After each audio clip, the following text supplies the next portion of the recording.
Welcome to Leaders Recon, where we discuss leadership, warrior skills, and other unique opportunities within the G3 Leader Development Branch. I'm your host, Joshua Carr, and today we're going to be discussing the spirit of competition within the Army National Guard with Lieutenant Colonel Brian Deaton and Staff Sergeant Friedlein. Gentlemen, welcome to the program. Thanks for having me. Thank you. So I know, sir, you've had a ton of experience both as an enlisted soldier in the active component and then as an officer now, but battalion commander at the Warrior Training Center, and then Sergeant Friedlein, you've won multiple competitions as the Best Warrior competition and the Best Ranger competition here in 2016. So, you know, I guess before we get into the nuts and bolts of the spirit of competition and some of these, you know, more philosophical discussion, you know, what is a fun, unusual fact about you, sir?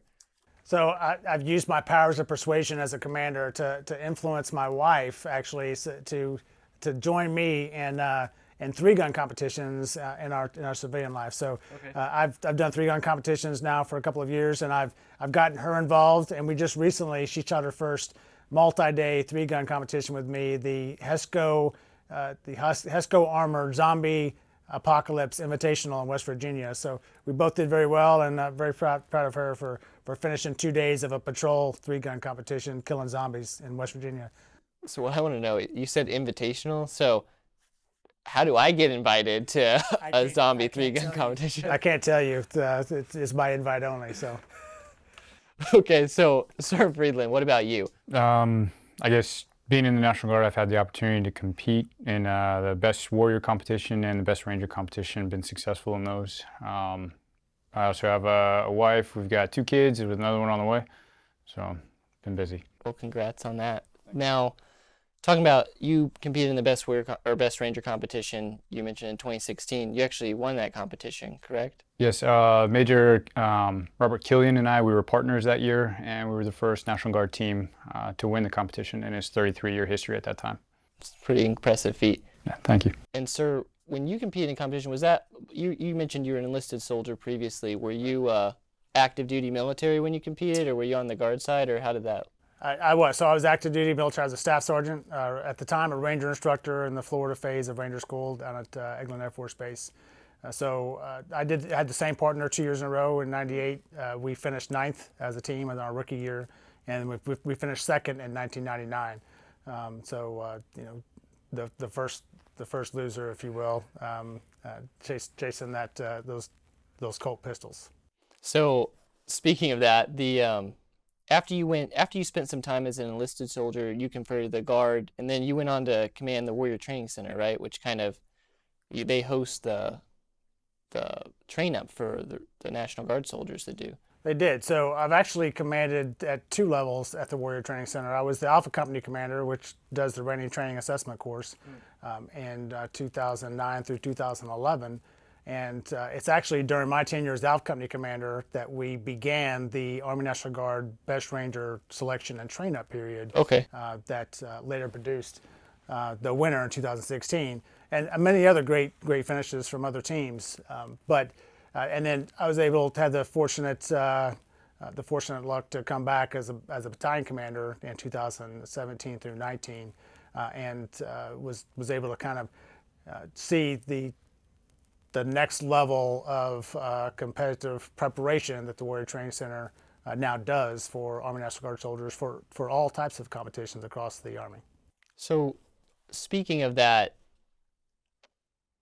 competition mindset, like you competed, you helped run programs to train people to compete, and then the same thing with you, Sergeant Friedlein. Like, what is it that drives the mindset, the competitive mindset behind individuals as they're getting ready to prepare to enter a competition? You know what I mean? Like, what is the driving mindset there? I know that we see competition between branches, right? It's like go Army, beat Navy. You have the like friendly competition that occurs between even like your specialties within the Army. You know, I guess we see that all over. What are some of those factors that drive that competition from your perspective? You know, now it's the Chief of Leader Development.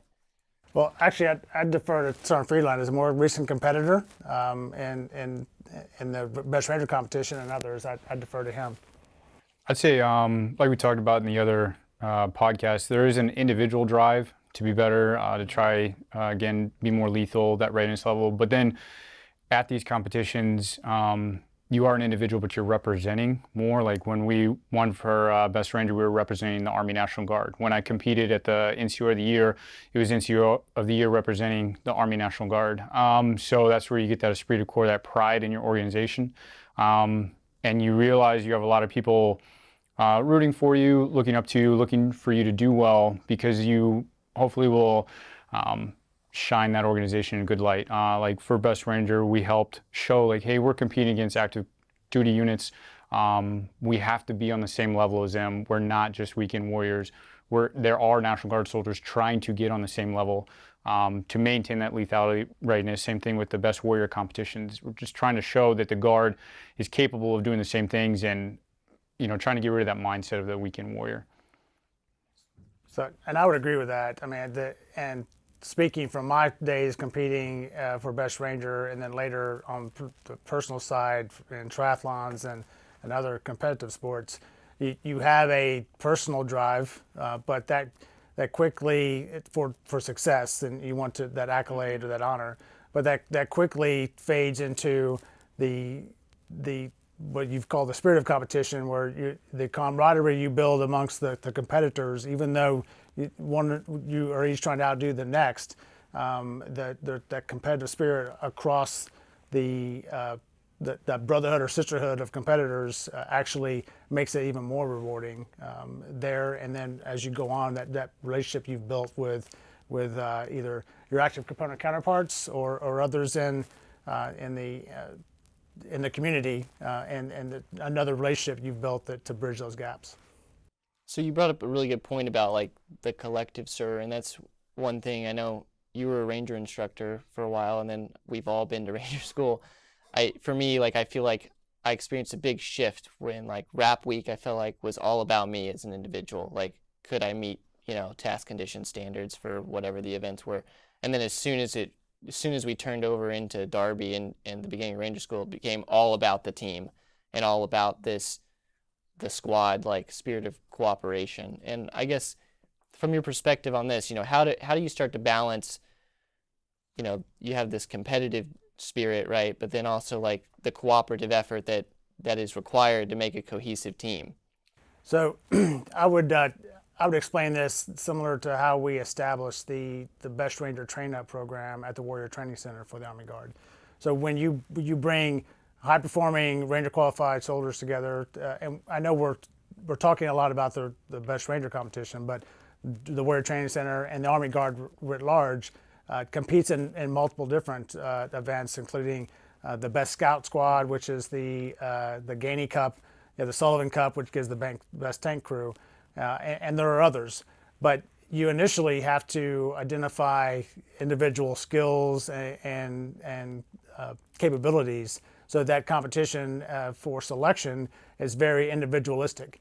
But after those competitors and those are selected, we start forming the team. So you start building that camaraderie between competitors, and then as it moves forward into that competition itself, you still have that individual competitive nature, but as you have a shared sacrifice, a shared experience that's both physically and mentally challenging, you find that you start building the bonds of camaraderie even amongst your fellow competitors, and that translates directly into military team development writ large. Shared experiences with shared hardships for soldiers in a unit create that camaraderie bond that even though everyone in the unit wants to be the best they can, they're looking out for the collective betterment of the organization. And then, yeah, have you experienced some of that, Sergeant Friedlein? I know that you're working right now. You help with some of the Ranger training programs that your state runs. Have you seen some of those, like the shared experiences that Colonel Deaton is talking about, how that helps bring, that sense of camaraderie? Definitely, I'll give you an example from the All-Army Best Warrior competition. Competitors are off on their own schedule doing different events, but we all come back to a staging area. I came back to a staging area and I saw one of the competitors, a good friend, Staff Sergeant Emery, was actually teaching his competition how to do a range card, because that particular individual didn't know how to do a range card. So he could have kept his mouth shut and, you know, had the advantage, this guy not getting any points, but he actually took the time to start helping. And then as we started coming in and sitting down next and overhearing what's going on, everyone else started chiming in things. So just like Colonel Deaton said, even though we're competing against each other, there still is that the sacrifice we're making, we're all going through it together. We developed a bond and we helped each other out, even in the middle of the competition. For the RSAP, the Ranger Sapper Assessment Program that we run in Pennsylvania, same thing. We bring everybody in and we're creating an order of merit list. So everyone is competing against each other, but they still end up developing that bond, going through that SOC together, that they start working together. And as they work together, they actually elevate each other's performance. So it's what we're looking for. We need that individual drive, but then that willingness to be a team player. So that goes into my next question, which was focused on like the spirit of competition within military units as a whole. So outside of the individual competitions and stuff, we have this competitive drive between branches, between specialties, between units, between companies, platoons, whatever. You know, what do you think? Why do you think that is, that we have developed this, you know, fostered this spirit of competition amongst each other, and why is it important to the unit? Well, as a former commander, I would say that every commander is encouraged to find some sort of productive, competitive event or inspired friendly competition between organizations or between small units under his or her command, because that elevates the capabilities and capacities of everyone. If you know, it's always great to, you know, be called the best platoon leader or the best squad leader in the organization, but the reality is that by creating that competitive spirit, you cause everyone to want to be better, and you create this sense of camaraderie amongst all those organizations while they're bettering themselves, which increases unit readiness, and the spirit of competition is what really drives that. What about you, Sergeant Friedlein? Have you experienced that in some of your units right now? I would say, pulling from the Best Warrior competition, when it was over, we went to the AUSA conference here in DC, and we got to meet a lot of the command structure of the different MACOMs, and there is a lot of competition. There's always competition between the National Guard active component, but even within the active component, there is a lot of pride in the different MACOMs. So just like Colonel Deaton was saying, if they want to be the best, and in doing so, they up their game, basically. Like the National Guard, when we trained for Best Ranger, like Colonel Deaton said, they started a program to help make us more successful. So that upped our training, upped our game. Ranger Regiment on post, all we were doing, they stepped up their game, that sort of thing. There's the constant, it is the battle to be the best, but in doing so, all you're doing is forcing everyone else to step up their game. So as a whole, the collective, everybody gets better with this drive to be the best. And to add on to that is that once you create that competitive spirit, and you will recognize those that have more capacity or capability or are the best, those people actually develop the skills to teach their subordinates and their peers, similar to what Sergeant Friedlein talked about his experience during the Best Warrior competition. My experience with those that are at the top of their game want everyone else to be at the top of the game with them, and they're willing to take the time and effort to ensure that they pass along all the lessons they've learned through competition to their peers and subordinates that have not had that opportunity yet. So even though competition and an individual's participation in that competition may seem selfish on the surface, the outcome is that those lessons learned, that experience is actually spread throughout the force. So that goes back to, you know, the Best Ranger competition or the Best Tank Crew and the Sullivan Cup. Anecdotally, I can tell you, having been involved with the train up for the Sullivan Cup, which the Army Guard won also, I think, in 2016, that tank crew's battalion, once they returned, their gunnery scores across the organization increased exponentially the next 2 years, because that tank crew was able to share all of the lessons they learned during the competition and the train up for that competition and spread that knowledge. And I think if you look back at all of the organizations that have invested the time with their soldiers to allow them to pursue these competitions, that you would find that same level of organizational improvement across the board when they returned to the organization and shared those experiences, shared those lessons learned, and motivated that next generation of competitors to perpetuate that greatness. Well, and that goes right into what something you said, sir, goes into something that Sergeant Friedlein and I were talking about earlier, related to the motivation behind why he was, competed for the best warrior competition, right? And how it was, really motivated by wanting to be the best soldier he could be, versus not, like, obviously you want to win, but like it wasn't solely motivated by this, I just want to win this competition. It was motivated by this, sense to just be the best you could be at whatever your tasks were that were given you. And I feel like that goes in back to exactly what you're saying, sir, about building, readiness essentially within your units by using these subject matter experts. Absolutely. Like in our state, the Ranger Sapper Assessment Program, it was put together by First Sergeant Troy Conrad, who has been a competitor and has done well for the National Guard. So he took his experience from that, also his experience from being in Ranger Regiment, but used that to create this program to, again, share that wealth, to have PA Guardsmen at least more successful at Ranger School. Because before then they were just having a very, very hard time getting Ranger graduates. Now, First Sergeant Conrad bringing that knowledge, again, like I said, it helps spread it. So then that brings me to my next question, which was on like intrinsic versus extrinsic motivators, right? Like we know that some people are motivated intrinsically, internally by, various factors, and then there's, external motivators as well. What do you think that it is that motivates, soldiers to compete? I know you've hit on some of these things already a little bit, but what are some of those intrinsic and external factors? Well, I think the extrinsic, the external factors are the opportunity, the potential to be recognized for your accomplishments, right? So that's probably on the surface, that's probably everyone's example of, well, I want to be named the best Ranger. I want to be, part of the best tank crew or the best scout squad in the Army. But after you start that journey, I think I said this earlier, after you start the journey down the path of competing in these types of events, and there are others across the Army, then you start to internalize what it means to make yourself better.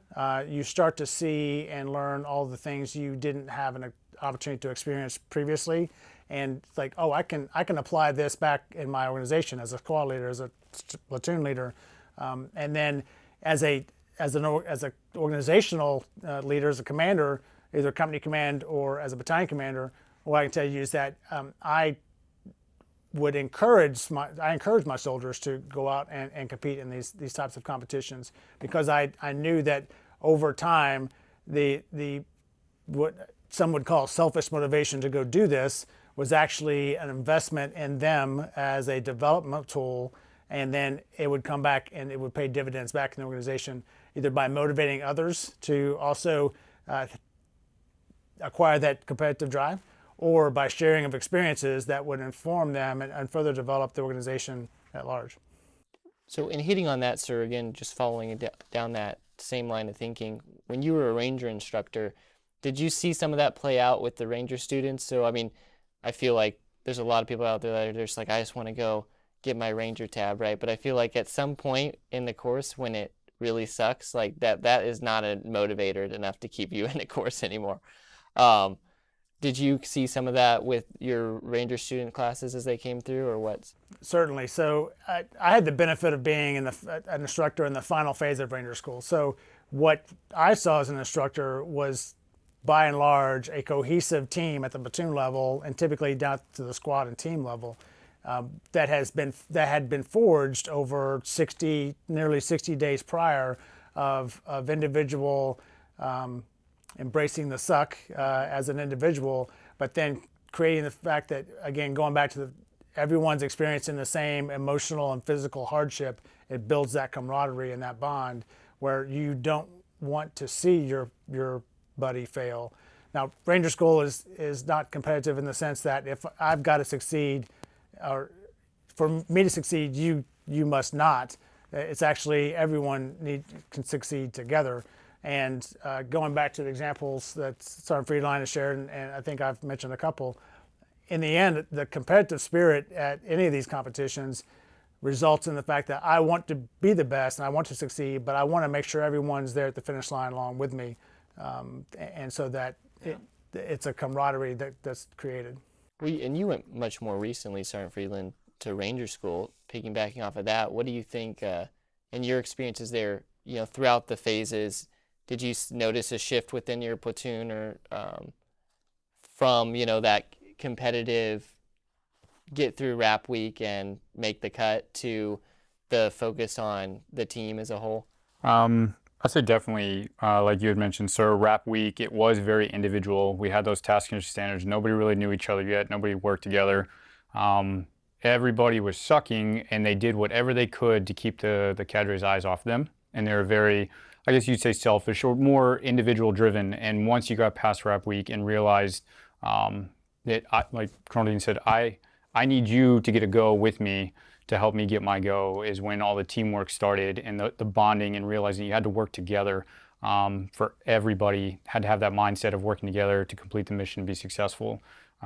We had up in Pennsylvania for the RSAP program, we had the first female enlisted guardsman, Sergeant Farber, graduate Ranger School, and that was kind of the mindset we were trying to drive into her, is that this is not an individual, this is not a statement for you. You're not here just to prove that a female can do what a male can do. Like, we need you to understand the purpose of Ranger School, and that by going to Ranger School, it's this leadership school that you are going to learn truths about yourself, so you have empathy and help lead your soldiers. So that's what we're trying to drive home, that it's got to be the mindset, not that individual mindset, but that collective mindset that everyone needs to better each other.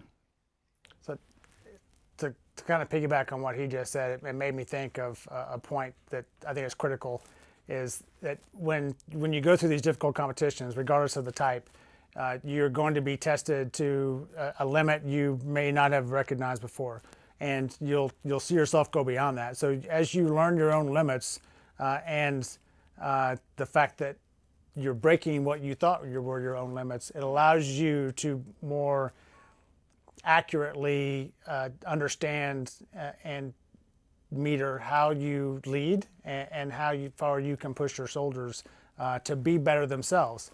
Because as a former competitor, you will look back and say, well, my limit, I thought my limit was right here, and I've broken through that 3 or 4 times over, and I was just like every other soldier. So you can know your own personal limitations, and that's what Ranger School helps you do as a leader, is learn those. But you refine those through different competitions, and you can apply that back to your leadership ability in the unit. Well, and I mean, I understand that firsthand, sir, because I remember going into Ranger School, and they would always tell you these stories, about like just no sleep and stuff. And honestly, I thought most of them were like huge exaggerations coming into it. I was like, yeah, you don't get 30 minutes of sleep and go the next day. Like, that's not a thing that actually happens. Like, someone's pulling. And then I kept a good journal, and sure enough, first phase of mountains was rough for my platoon. And I was charting, and I was like, man, we slept 15 minutes last night and like 45 tonight, and here we are on day 3. I was like, if you asked me before this, I would have said, yeah, that's not possible. Right. So I feel like it, like you said, it changes your perspective on like what's realistic and what's not realistic. Absolutely. So going in then and asking sir about, and Sergeant Friedlein, going in and asking about like operationalizing this. So we've talked a little bit about the competitions and like building the competitive mindset and building that mindset of cooperation amongst the teams. Once you've gone back to your units and the organizations that are going to be doing their jobs within the military, what's your advice to leaders for like kind of balancing, this act of building, competitiveness and unifying it into cooperation to create a cohesive team? So at the battalion level and maybe even at the company level, as a commander, what I would recommend is that you have to establish that culture of competition, but not to the point where people believe they have to outdo the other to succeed. It's not a zero-sum game. So the competitive competition culture is such that you ensure everyone that works for you understands that you expect them to be their best and you want them to be their best, but at the same time, they're not being evaluated against one another. And we've had this conversation in counseling. So I told you up front, my philosophy on evaluating people is that make them their best. But I'm not comparing this person against this one lieutenant, this one platoon leader against the other one. I'm evaluating them based off of the high standards that the Army has set forth for what a leader should do. And if you clearly articulate that as a climate and culture of competition, to be better, not to be better than your next door platoon, then I think that's one way to set the tone to foster that sort of competitive spirit. And I think down at the company level, in the platoons, that it's a little bit different. Yeah, well, I'm assuming you were a squad leader at some point. How did you do that in your squad? In the squad with an M-Day unit, it was at first I was hit with a wall, almost like not everybody shared the same base motivation that I did. And that was something that I had to really work through, dealing with National Guard soldiers. And right now I'm helping, I'm a PSG or Shadow Platoon Sergeant for a unit back out on the line right now, along with teaching ALC. And it's the same thing, running into this mindset that not everybody has it. So have to find a way to try to get people to develop the mindset that yes, you're in the National Guard, still says U.S. Army on your chest though. So trying to create friendly, competitive events, just regular training tasks, but throw a clock on it and have different squads or different teams compete against each other to see who can, get through all the task standards for that event first, sort of thing, or who does it more correctly. Just trying to create competitive events in all the training events instead of it just being a training event. I'm dragging off. I don't know how to bring this back on. I can elaborate on, I think, what he's saying, and kind of the so what of it from my perspective as a battalion commander. So if you create these events where you're driving everyone to their limits or finding out what their motivations are, and maybe those that don't have the same motivations that you do as a leader, that does something for you as a leader. It informs you about what your soldiers, what drives them, what motivates them, which then allows you to apply empathetic leadership as you run the organization objectively, but you have to lead at the direct level empathetically. You have to be able to, you must be able to translate the commander's vision or the mission at hand into a message that is understandable from that soldier's point of view. And so by driving competition at the individual level, at the squad, you start learning about your soldiers, what motivates them, where they believe their limits are, and having competed yourself previously, you know how to coach and mentor that soldier to go beyond their limits that they have established for themselves mentally, and that's through that empathetic leadership, which is derived from understanding what the soldiers can do based off the competitive spirit you employ in the squad. Does that help? That does, sir. Okay. I mean, that brought up a really good point you were talking about like, what I got from that was you were saying like you're creating the competitive environment to evaluate essentially the capabilities of whatever the unit is, but you're also on the back end, you're also learning about the priorities, I guess, in some respects of like the individual soldiers within that unit. Sure. How does how have you used that? How have you used that, and how has that changed as you went up? Like, because you were an enlisted soldier first, and then an officer, all like you've done like every job there is in the military. Almost. So my my approach to leadership has definitely changed over the years. So when I was a staff sergeant in the 82nd and then as a Ranger instructor, it was very. I expected everyone to meet my expectations of what a Ranger or an infantryman or a paratrooper or a soldier was, and I drove my soldiers to try to emulate that. Looking back, it was not necessarily always it was not always the best approach, depending on the soldier at hand. My thinking on that has matured over the years, obviously, where I've realized as I become a company commander, and honestly, it wasn't until I had my opportunity to have a second company command that I started to clearly see this, that the objective standard you can hold for the organization is a goal you can establish for everyone. And some soldiers will meet that goal, whatever height you have, of their own accord, because they're motivated similarly to how you are. There are other soldiers who, as Sergeant Friedlein said, have different motivations or do not value that motivation that you have, and so you have to learn how to approach them to provide that purpose, direction, motivation that leaders are supposed to do. And so I think at the platoon level and below, that direct leadership in creating a competitive environment, or spirit, I should say, not in the environment, a competitive spirit amongst your crew or your squad or your platoon, allows you to influence and learn about each soldier and how to make them better as you go along.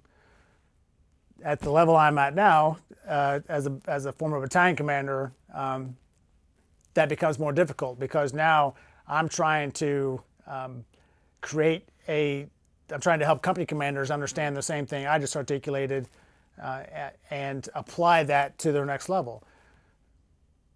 But each of those company commanders is differently motivated as well. So each permutation of what I just explained from my perspective is applied differently at every company, which is not a bad thing.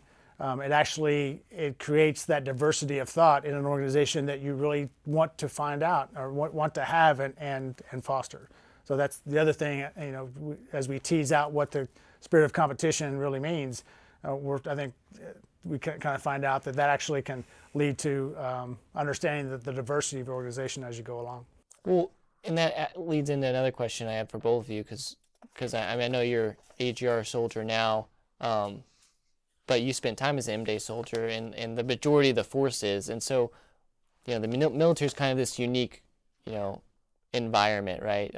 You have this sense of camaraderie and brotherhood within the military that doesn't exist in a lot of civilian workplaces to the same degree. What is how does this spirit of competition that we've been talking about and the spirit of cooperation that's coming out of that help translate to the civilian world for soldiers that are serving in a traditional status? First stab at this.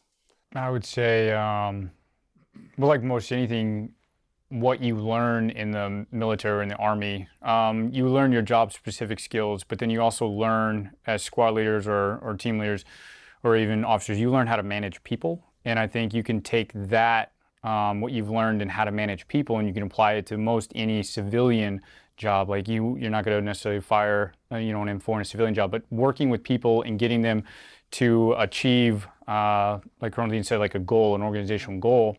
I think you learn that when you compete, you refine your ability to do that, and so you can take that and apply it when you get out to a civilian side.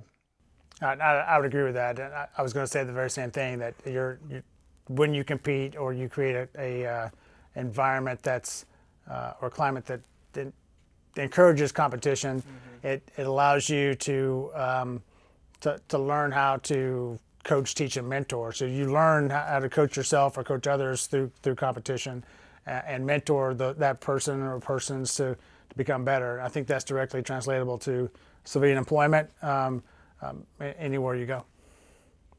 So we've talked a little bit about the spirit of competition and cooperation, with Ranger School, with, regular military environment, those two things are, by their very nature, opposing forces, right? Like the competitive spirit versus the cooperative spirit, but yet the military's managed to, mash those two things together to create a high functioning environment. How does that work within the military, and why is it so effective? You want to talk at the platoon level, company level? Say, well, most of the competitions that the Army does run, they're usually never individual. Like Best Ranger competition, you're with a buddy. The Gainey Cup, it's a whole squad, Sullivan 10 crews. So I think that those competitions are, yes, they're competitive, but they're training you to work together and be cooperative, like you're saying.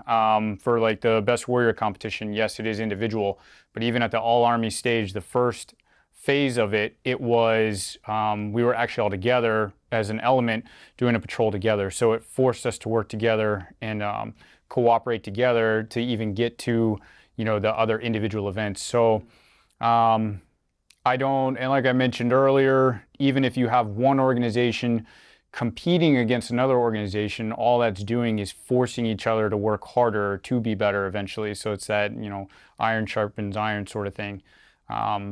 So I don't think that the competitions are designed to make people only think of individualistic goals. I think it does force, it is individual competition, but it forces the cooperation you're talking about by everybody having to work together to get better. So like even in myself, I had the backing of my command help train me. Other people were involved in training me to make me be successful at the competitions.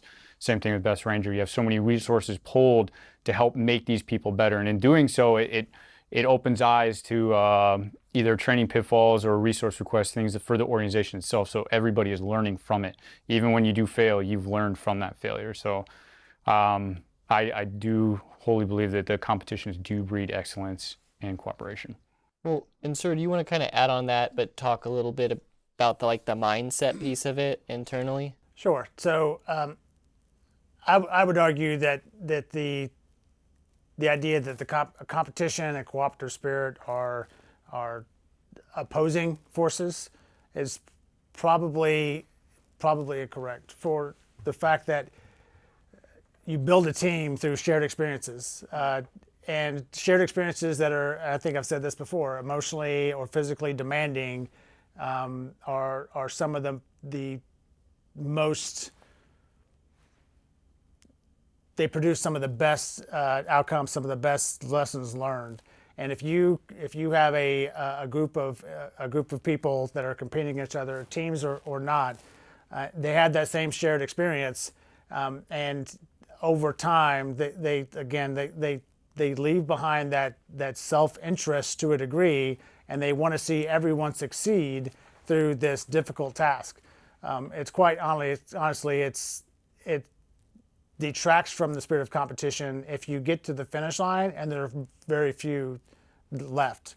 Mm-hmm. You're proud of yourself for being one of the ones that finished, obviously, but at the same time, you feel like maybe you could have done more for those that were going through it to help them go through, which Sergeant Friedlein alluded to earlier in some of his anecdotes. You hit on a really good point there, sir, and Sergeant Friedlein both, on like how the military competitions are focused a lot of times on team success, right? And like even if it is an individual competition, I mean, I can't think of a time where I ran some sort of military race and we didn't run back to go find people that were farther behind the race than you and run up with them, right? And so, what is it within the United States Army that creates this environment, this team cohesion environment that really doesn't exist in a lot of, civilian marketplaces? So it's something I'll start with this. It's something you've heard me say before. The Army is a team sport. And you come into the Army as an individual, and the part of the outcomes of initial entry training is to inculcate you into the Army culture and instill the Army values. So if that's successful, then you become part of the Army team. And whether you are a military police officer or an infantryman or a cook, it's irrelevant. You're still part of the Army team. And you may go into a competition as an individual and be from a different background, a different experience in the military lifestyle, but in the end, you're all part of that same team. And that sort of, again, you have a shared identity, you have a shared experience through the competition itself, which is unique to that group. So the Marines like to say they're the few, the proud. They keep a very small force, and they're all Marines. The Army is quite a large organization comparatively, and so we have what from an outside looks like a bunch of different specialties. You have an airborne unit here, or a ranger unit there, or tankers there, which from the outside again looks very cliquish, and there is some competition in between the different branches.